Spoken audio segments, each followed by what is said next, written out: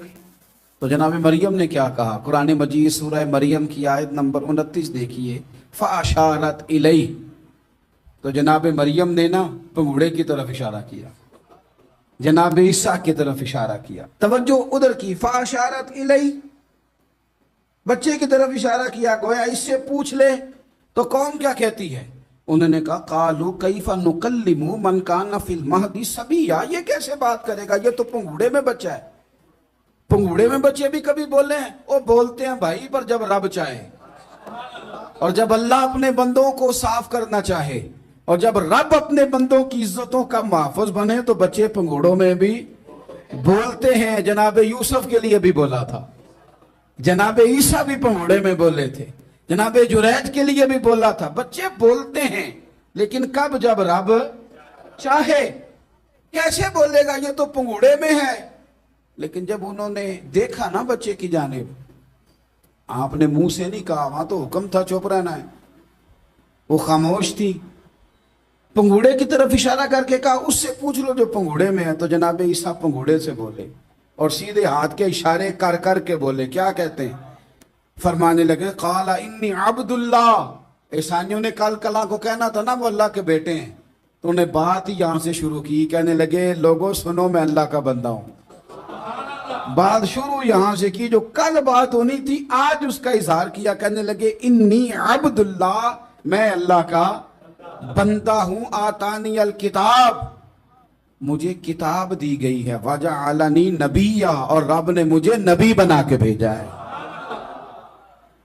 10 minute پہلے جناب مریم کے بارے میں رائے لوگوں کی اور تھی، اور 10 منٹ کے بعد اور تھی۔ 5 منٹ پہلے باتیں اور تھیں، اور 5 منٹ کے بعد باتیں اور تھیں۔ جب رب بندوبست کر دے، جب اللہ اہتمام کر دے، میرے بھائی ضروری تو نہیں کہ ہم پریشان ہی رہیں کہ یار یہ کام میں نے کیا نہیں، میرے کھاتے ڈال دیا گیا، یار اس جرم کا میں مجرم ہی نہیں اور میرے منہ پہ سیاہی ملنے کی کوشش کی جا رہی، یہ میرا کھاتا ہی نہیں اور لوگ مجھے تکلیف دے رہے ہیں۔ ضروری نہیں کہ آپ ہی وضاحت کریں، میرا رب بھی بندوبست فرما دیا کرتا ہے۔